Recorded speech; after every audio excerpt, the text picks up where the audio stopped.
Hello दोस्तों, कैसे हैं आप। दोस्तों, आज के इस वीडियो में हम बात करने वाले हैं बैटल ऑफ कन्नौज के बारे में। इस हिस्ट्री में बैटल ऑफ बिलीग्राम के नाम से भी जाना जाता है। ये बैटल लड़ी गई थी मुगलों के सेकंड बादशाह हुमायूं और शेर शाह सूरी, जो सूरी एम्पायर के फर्स्ट सुल्तान थे, उनके बीच। इससे पहले इनके बीच एक और बैटल लड़ी गई थी जिसे बैटल ऑफ चौसा के नाम से जाना जाता है, जिसके बारे में हमने पिछले वीडियो में ऑलरेडी डिस्कस किया हुआ है। अगर वो वीडियो आपने नहीं देखा है तो ऊपर दिए गए आई बटन पर क्लिक कर उसे देख सकते हैं। जो लोग नए जुड़े हैं उन्हें बता दूं कि ये मेरे मिडिवल हिस्ट्री ऑफ इंडिया का बैटल सीरीज चल रहा है और इसका ये पार्ट है बैटल ऑफ कनौज। इससे पहले मैंने बैटल्स ऑफ तरेंस, जो दो बैटल हुई थी, उससे ऑलरेडी एक्सप्लेन किया हुआ है। उसके बाद first battle of Panipat, battle of Khanwa, battle of Chanderi, battle of Ghaghra, इन सभी को मैंने एक एक सीरीज में कंपाइल किया है और वो मौजूद है मेरे यूट्यूब चैनल पे। आप चाहे तो उन्हें भी देख सकते हैं, लिंक डिस्क्रिप्शन पे मौजूद है। तो दोस्तों, शुरू करते हैं हमारा आज का टॉपिक, बैटल ऑफ कन्नौज। तो जैसे कि हमने पिछले वीडियो में जाना है कि बैटल ऑफ चौसा में किस तरह से हुमायूं शेर शाह सूरी से हार जाता है, कैसे उसकी हार होती है, कैसे वो हार कर अपना सब कुछ खोकर अब गंगा नदी में कूद जाता है, कैसे एक सरदार उसकी जान बचाता है और उसे वापस आगरा ले आता है। ये सब हमने पिछले वीडियो में जाना था। तो इसका मैं थोड़ा सा ओवरव्यू आपको दे देता हूं ताकि आपको थोड़ा बैकग्राउंड समझ में आ जाए कि क्या एग्जैक्टली हुआ था, जिस वजह से ये अगली बैटल होती है, बैटल ऑफ कन्नौज। तो देखिए, बाबर के जाने के बाद, मतलब जो फर्स्ट एम्परर था मुगल एम्पायर का, उसके जाने के बाद ये पूरी जो मुगलिया सल्तनत थी या इंडिया में स्टैब्लिश हुई, तो इसका क्या होता है, थोड़ा थोड़ा पतन होना शुरू हो जाता है। मतलब क्या होता है, बाबर ने सबको ये डिवाइड करके दिया था। मतलब राजा कोई नहीं था, बादशाह तो हुमायूं ही था, लेकिन फिर भी सबको एक एक्स्ट्रा पावर्स के साथ छोड़ दिया था। जैसे कि हुमायूं के भाई भी थे, उनमें डिवाइड करके दे दिया था अपना क्षेत्र।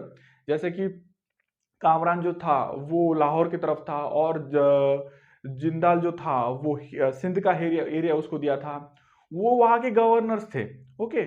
और ये इन भाइयों की और हुमायूं की कुछ जमती नहीं थी, इनके कुछ प्रॉब्लम थे आपस में, सक्सेशन वॉर्स चलते थे इनमें, पहले भी चलते थे। यही आगे चल के बड़े ना, इसलिए उसने क्या किया था बाबर ने कि ये डिवाइड करके दिया था ये सब। लेकिन अल्टीमेटली क्या होता है कि इनमें सक्सेशन वॉर चलता है। कामरान चाहता है कि वो खुद गद्दी पर बैठे, लेकिन अभी बैठा कौन है, हुमायूं।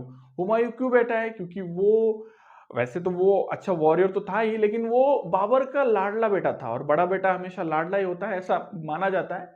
खैर, वो बात की बात है। लेकिन अल्टीमेटली हुमायूं अभी राज कर रहा था, सेकंड बादशाह था, सेकंड एम्परर था वो इस किंगडम का। तो यहाँ पे वो सक्सेशन वॉर में पिस जाता है बाबर के जाने के बाद। अभी इस सक्सेशन वॉर का फायदा कौन उठाते हैं, ये बाकी के जो सरदार होते हैं। गुजरात में बैठा है बहादुर शाह, बंगाल की तरफ बैठा है शेर शाह सूरी। ये इस बात का फायदा उठाते हैं कि चलो, इनकी आपसी रंजिशों का फायदा हमें उठाना चाहिए और मतलब यहाँ पे दिल्ली की गद्दी पर कब्जा करना चाहिए। ये सब ट्राइब्स थी, ये अफगान ट्राइब्स थी उस समय की। अफगान आपको पता होगे, इब्राहिम लोदी, जिन्हें हराकर बाबर ने अपना एम्पायर एम्पायर स्टेब्लिश किया था। इन सरदारों को बाद में बैटल ऑफ घाघरा की लड़ाई में उसने हराया था बाबर ने। और सबको अच्छे से शांत करने के लिए एक एक स्टेट्स का उनको गवर्नर बना दिया था बाबर ने कि चलो, आपको जो इज्जत और जो रुतबा था इब्राहिम लोदी की सेना में, चलो मैं वो आपको दे देता हूं। लेकिन क्या होता है, किसी किसी को ये खैरात लगनी शुरू होती है आगे चल के कि नहीं, अफगानों का ही राज यहाँ पे होना चाहिए। ये कौन है यार, उधर से आ रहा है, अब उज्बेकिस्तान से हम पे राज कर रहा है, हम यहाँ से पहले से चल रहे हैं। मतलब दिल्ली सल्तनत शुरू हो गई थी ना 1192 में, 92 में, 1192 में दिल्ली सल्तनत का दौर शुरू हुआ था। कौन आए थे सबसे पहले, आप बताइए कमेंट बॉक्स में।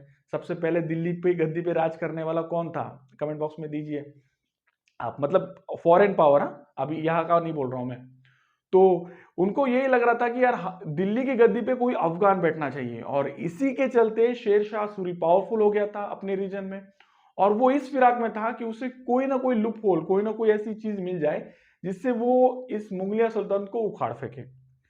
अभी उसके साथ, और मैं आपको पहले बता चुका, बहादुर शाह भी था जो गुजरात का था, लेकिन उसे हुमायूं ने शांत कर दिया था।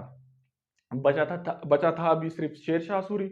तो अभी हुमायूं उससे लड़ने के लिए जाता है, और वो होती है बैटल ऑफ चौसा ना। 1539 में ये बैटल हुई थी, बैटल ऑफ चौसा। इस बैटल ऑफ चौसा में अल्टीमेटली हुमायूं हार जाता है, क्योंकि वो पूरी बड़ी इससे गया था, मतलब वो ऐसा सोच ही नहीं सकता था कि मैं इस बैटल में हारूंगा। उसको ये डेफिनेटली लग रहा था कि मैं ही जीतने वाला हूं, क्योंकि अल्टीमेटली शेर शाह सूरी की सेना भी कम थी, वो इतना पावरफुल भी नहीं था उस वक्त।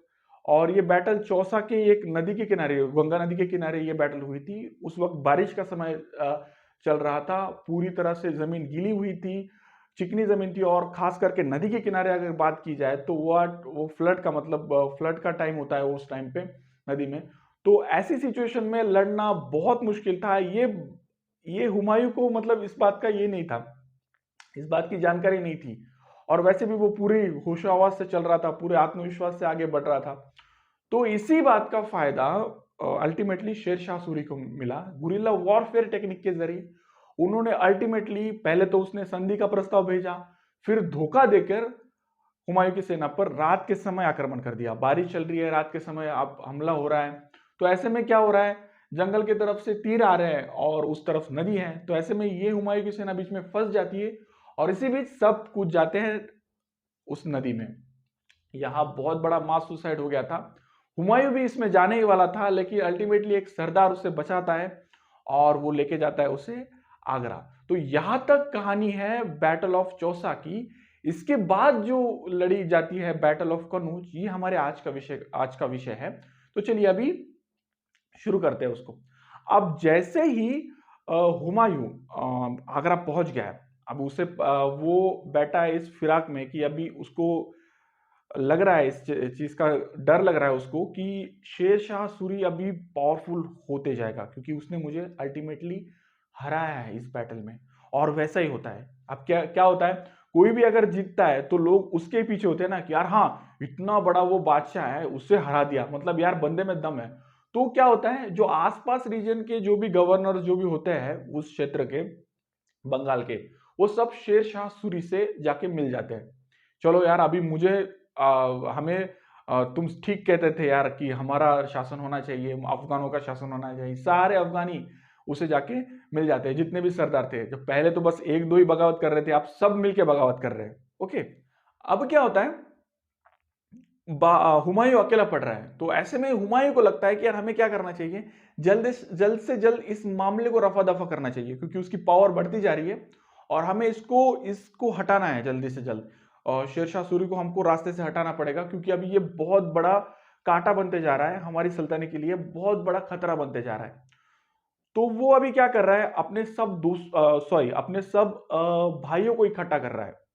दोस्त सब उसके भाई थे, उन सबको इकट्ठा कर रहा है, और ये बोल रहा है कि यार अभी ये सक्सेशन वॉर हमारे बीच चल रहा है, इसका फायदा बाहर की जो ये जो सरदार है, अफगान जो लोग हैं, ये उठा रहे हैं। तो हमें क्या करना चाहिए, हम अपना अपना देख लेंगे बाद में क्या करना है, किसी को बादशाह बनाना है, क्या करना है, किसके किसके क्या क्या उसके ये है, हाँ वो देख लेंगे बाद में। आपस में खून बहाना अच्छा नहीं है। तो आप क्या करो, हम मेरे साथ जुड़ जाओ सब मिलके, और इस पे क्या करेंगे, हम एक साथ एक बहुत बड़ी जंग करेंगे और शेर शाह सूरी को हरा देंगे। बाकी का हम अपना अपना देख लेंगे बाद में क्या है। तो ये उसकी बात सही थी। पॉलिटिकली अगर बात की जाए तो अभी हमें किसी भी बाहर वाले शत्रु से अगर लड़ना है, तो हमें पहले हमारे इंटरनल्स प्रॉब्लम्स को पहले सॉल्व करना होगा। इंटरनल्स अगर अगर अगर आप स्ट्रांग हो गए, तब जाके आप लड़ाई कर पाएंगे बाहरी ताकत से। लेकिन ऐसा नहीं होता है अल्टीमेटली हुमायूं के केस में, क्योंकि क्या होता है, उसके कुछ भाई उसके साथ होते हैं, लेकिन कुछ भाई उसके साथ नहीं रहते। जिसमें सबसे आगे था कामरान, लाहौर का क्षेत्र जिसके पास था, वो सबसे, मतलब वो नाराज चल रहा था हुमायूं से पहले से ही, बाबर के वक्त से ही वो नाराज चल रहा था, क्योंकि वो चाहता था कि अगला बादशाह बाबर के बाद वो बने। लेकिन अल्टीमेटली ऐसा नहीं होता है, हुमायूं बनता है। तो वो पहले से खुन्नस खा के बैठा था, और उसे लग भी रहा था कि नहीं चलो देगा, जो हो रहा है वो ठीक हो रहा है, मैं नहीं तो कम कोई दूसरा सही, लेकिन हुमायूं इस गद्दी पे नहीं बैठना चाहिए। तो वो क्या करता है, अपनी सेना को बैठाता है लाहौर में, और वहीं से बैठ के तमाशा देख रहा है वो अभी। अब हुमायूं को पता चलता है कि यार छोड़ दो, जल दो, अभी नहीं, जो आते हैं वो ठीक है, जो नहीं आते वो ठीक है। सिचुएशन ये है अभी कि हमें जल्द से जल्द जाना है और जाके शेरशाह सूरी को हराना है। बस यही उसके मन में चल रहा है। अब वो ये सब कुछ छोड़ के वो अभी बैटल की तैयारी में लग चुका है। बैटल का दूसरा एक रीजन ये था कि एक जिल्लत भरी जिंदगी अब हुमायूं के हुमायूं जी रहा था उस जिंदगी को। क्योंकि क्या हो रहा है, आप इतने बड़े बादशाह हो, दूसरे बादशाह हो, और खास करके आप बाबर, उस समय बाबर का बहुत बड़ा नाम था क्योंकि यार वो एक भाग के आया था और इतना इंस्टेब्लिश उसने किया था। उज्बेकिस्तान से वो वहां से आया था, काबुल से वो लेकर उसने इतनी इतनी लड़ाई, बैक टू बैक उसने 3-4 बैटल्स की थी। सब बैटल्स को मैंने कवर किया है। उन 3-4 बैटल को कवर करते करते उसने अपना नॉर्थ रीजन इंडिया का पूरा एक्वायर कर लिया था। बड़े बड़े राजाओं को यहाँ पे हराया था, यहाँ के जो बड़े बहुत बड़े राजा थे उनको हराया था।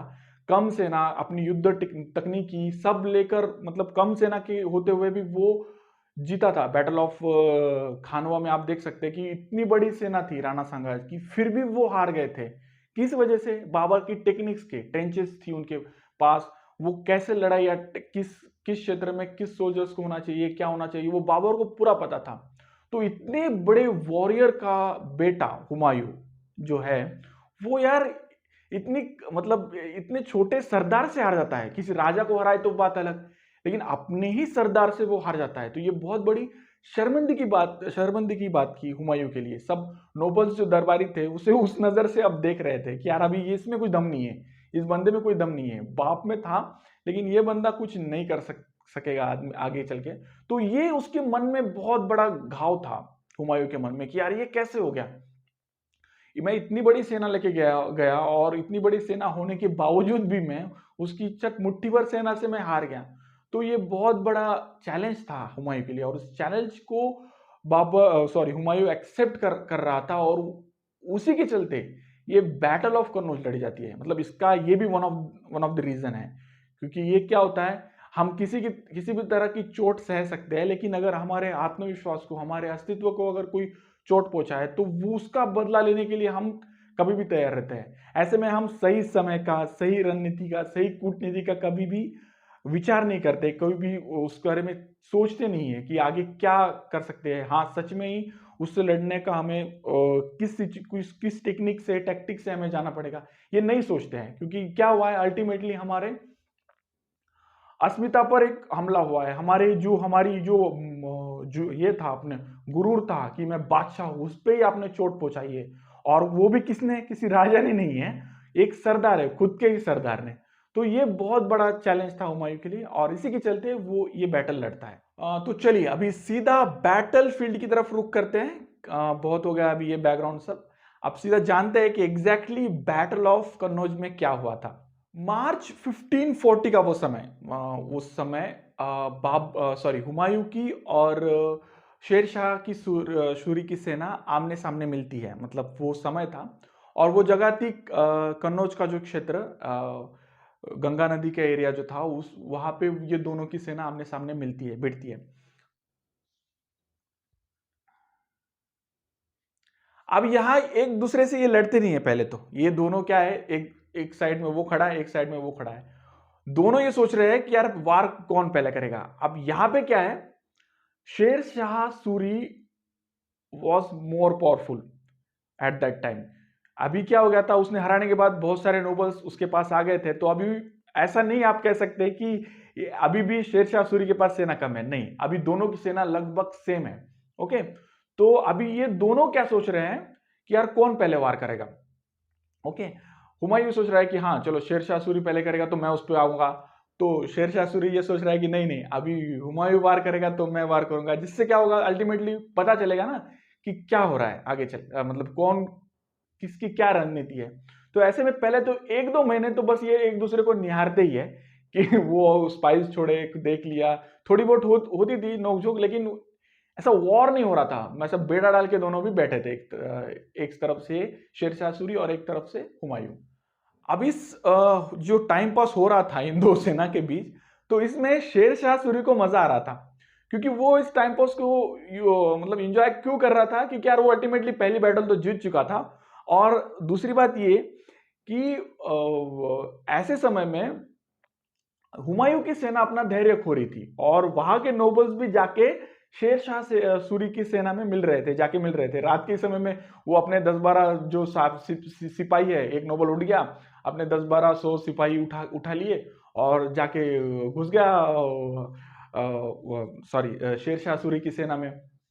तो ये हो रहा था। तो इसमें क्या हो रहा था, शेरशाह सूरी को तो ये प्लस पॉइंट था कि यार हाँ चलो अभी अल्टीमेटली उनके लोग हमारी तरफ आके हमारे साथ मिल रहे हैं, तो ये उसके लिए अच्छा ही बात हुई ना। तो वो उसको उसको इस टाइम पास का मजा आ रहा था। लेकिन हुमायूं को अल्टीमेटली इस बात से ये हो रहा दुख हो रहा था कि यार अभी क्या हो रहा है, हमारी सेना कम होती जा रही है। तो ये ऐसे में क्या होगा, हम बचे कुछ ही लोग रह जाएंगे आगे चल के। तो अभी जिस कंडीशन में है, हम जितनी सेना हमारी में है उसमें हम क्या करते हैं, फर्स्ट अटैक करके पूरी तरह से शेरशाह सूरी को हरा देते हैं और पूरा ये मामला खत्म कर देते हैं। तो अभी हुमायूं ये सोचता है कि पहला वार वो करेगा। अब ऐसे में 17 मई 1540 का वो दिन था जब आर्टिलरी शुरू हो जाती है हुमायूं की सेना की तरफ से। मतलब अभी आर्टिलरीज को वो पहला आदेश देता है अपनी कि चलो तोफ के गोले दागना शुरू करो, गोले दागना शुरू करो और तहस नहस सब कर दो। अब यहाँ पे आर्टिलरीज तो शेरशाह सूरी के पास भी थी, ओके।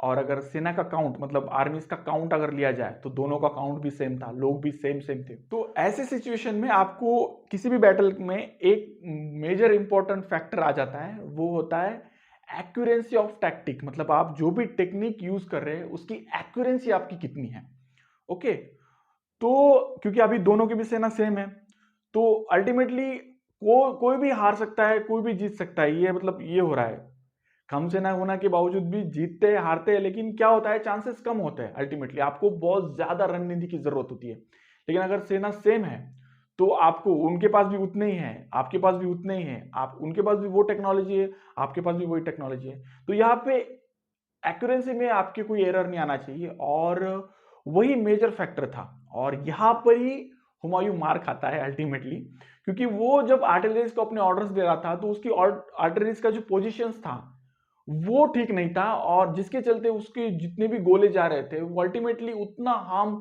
नहीं पहुंचा रहे थे शेरशाह सूरी की सेना पर जितना पहुंचाना चाहिए, उतना इंपैक्ट नहीं जा रहा था।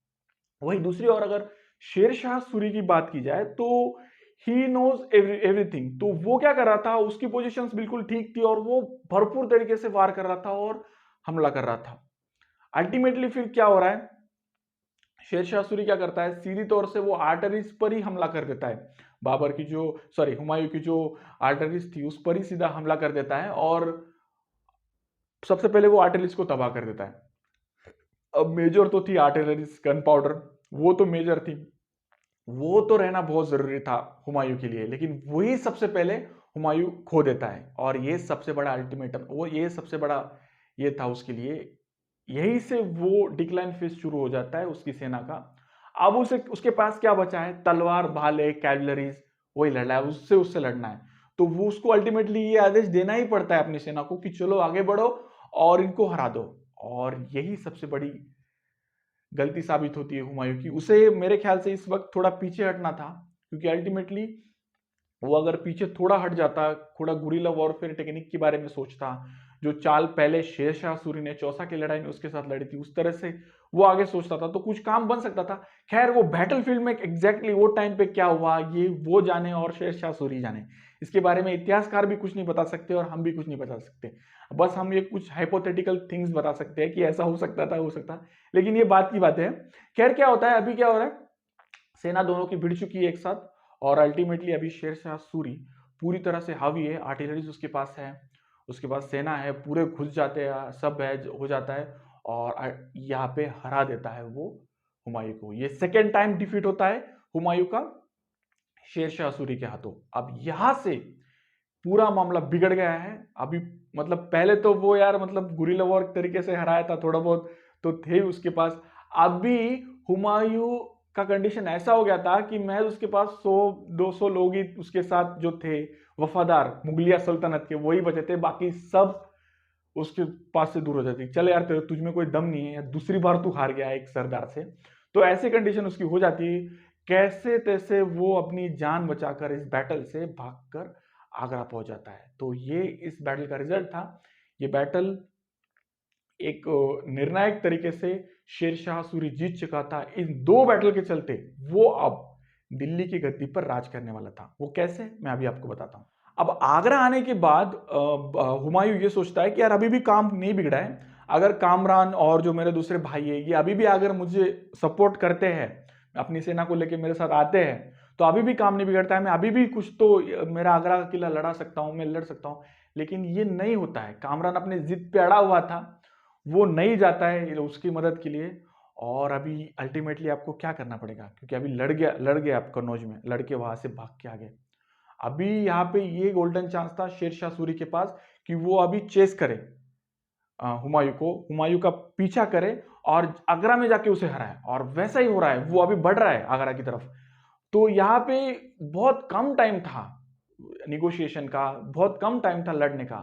खैर निगोशिएशन तो हो ही नहीं सकता था, क्योंकि अभी अल्टीमेटली हुमायूं हार गया था और शेरशाह सूरी अभी आके उस पर राज करने वाला था। तो यहाँ पे सीधा गर्दन उड़ जाती थी हुमायूं की। वहां पे कोई कोई दूसरा ये ही नहीं था। तो यहाँ पे हुमायूं के पास बस एक ही मौका था कि भाग के चले जाओ फिलहाल अभी, अपने कुछ सिपाहियों को लेकर, जो उसके ट्रस्टेड थे उनको लेकर, और देखेंगे बाद में, अभी ये करेंगे। तो यहां से मतलब यहां ये वो पल था जब हुमायूं ने आगरा छोड़ दिया और अल्टीमेटली वो दिल्ली सल्तनत का बादशाह अब नहीं है। ओके, वो बादशाह है भी तो अभी वो फकीर है, और वो अपनी आगे वाली की 15 साल की अपनी जिंदगी एक फकीरी में बिताता है। मतलब वो कभी अफगान भाग जाता है, कभी काबुल उस तरफ, मतलब वो कंटिन्यू वो भाग ही रहा था। क्योंकि क्या है अल्टीमेटली शेरशाह सूरी के जो लोग थे वो उसका पीछा कर रहे थे, कहीं ना कहीं उसे पकड़े और मार दे। क्योंकि ये सोचते ही होंगे ना वो कि यार अल्टीमेटली वो कभी ना कभी आएगा और हमें हराएगा। लेकिन शेरशाह सूरी के जीते जी ऐसा कभी नहीं हो पाया। हुमायूं उसे कभी नहीं मिला। शेरशाह सूरी के बाद आया इस्लाम शाह सूरी, जो उसका बेटा था, गद्दी पर आया, दिल्ली के गद्दी पर आया। अल्टीमेटली वो दिल्ली के गद्दी पे शेरशाह सूरी बैठ जाता है। वो सब जो उसके ट्राइब्स थे, जो सब ये थे, हाँ, जो सरदार थे उसे मिले हुए, सब उसको एक ये करते हैं कि आप चलो आप चढ़ जाओ दिल्ली के गद्दी पे, आप बैठ जाओ। तो वो बैठ जाता है, सुल्तान का टाइटल ले लेता है। अब वो सुल्तान बना है, अब वो सरदार नहीं है, अब वो सुल्तान बना है। पहले जो लड़ता था दोनों बैटल में, वो एक एक एक वो कमांडर के तौर पे काम कर रहा था, राजा नहीं था वो। अब वो एक राजा बन चुका है, एक सुल्तान बन चुका है। तो इसके बाद इस्लाम शाह आता है, और इस्लाम शाह के मौत के बाद डिक्लाइन पीरियड शुरू होता है सूरी एम्पायर का। फिर उसके बाद आएगा हुमायूं वापस से अपनी टेरिटरीज को, चलो यार मेरे बाप का है, मुझे वापस दे दो ये। बाबर ने मेरे भाई सॉरी मेरे बाप बाबर ने बहुत मेहनत करके ये क्षेत्र जीता है, अभी ये मुझे वापस चाहिए, ऐसा वो बाद में बोलेगा। लेकिन सूरी के जीते जी ये वो कभी नहीं कर पाए। तो इस फेज को, ये 15 साल का जो पीरियड है, यहां से मुगल पूरी तरह से गायब हो चुके हैं, आगे वो आएंगे। तो यही से इस बैटल ऑफ कन्नौज का एंड होता दिखाई देता है। तो यहाँ पे मैं क्या कर रहा हूँ, थोड़ी देर के लिए ये मिडिवल हिस्ट्री के जो मैं बैटल सीरीज सब कवर कर रहा था, इसको थोड़ा ब्रेक दे रहा हूँ। क्योंकि अभी मैं क्या कर रहा हूँ, बाबर, हुमायूं और शेर शाह सूरी, ये जो 3 वॉरियर थे, मेजर वॉर, इन सभी के बायोग्राफी को कवर करूंगा अभी मैं। तो अल्टीमेटली आपको उनके लाइफ के बारे में भी पता होना चाहिए ना, कि वो क्या थे, उनका बैकग्राउंड क्या था, वो कैसा था। क्योंकि अभी तक मैंने बस बैटल के बारे में आपको बताया, ओके, बैटल में क्या क्या होता, और वही मेरा टॉपिक का ये था। और उस बैटल को बताते समय में ये आपको मैंने बहुत बार बताया हुआ भी है कि साथ ही साथ मैं बायोग्राफीज को भी कवर करूंगा, जिसके आपको पता चले कि एग्जैक्टली हाँ बाबर आया था, उसने ये बैटल लड़ी थी, क्या हुआ था, ये सब है। लेकिन वो था कौन भाई, कहाँ से आया था, क्या था। सूरी अचानक बीच में से आ जाता है, सरदार होता है वो। अच्छा, सिर्फ सरदार होने से काम नहीं चलता, सरदार तो बहुत सारे थे, लेकिन ऐसे क्या था उसमें, वो किस तरह से सोचता था कि वो इतनी बड़ी मुगलिया सल्तनत को वो उसने उखाड़ फेंका। हुमायूं क्या था, उसका बचपन क्या था, वो किस कंडीशन में जीते आ रहा था, क्या क्या उसकी सिचुएशन थी, क्या कॉन्फ्लिक्ट थी उसमें, उसकी बाबर के बीच वो क्या क्या उसमें उस मतभेद थे दोनों में, वो सब मैं डिटेल में कवर करने वाला हूँ। इन तीनों की बायोग्राफी 1 बाय 1 इनको लाऊंगा, और उसके बाद में आगे बढ़ूंगा। उसके बाद में आगे फिर अकबर पे आऊंगा, और फिर अकबर की टाइम पे जो बैटल्स हुई थी उसको भी कवर करूंगा। मतलब ये चलता रहेगा औरंगजेब तक। ओके, तो इस तरह का आगे आगे का सेशन होने वाला है। तो जुड़े रहिए मेरे यूट्यूब चैनल से। आपका इस बैटल ऑफ कन्नौज के बारे में क्या कहना है, कमेंट बॉक्स में जरूर लिखें।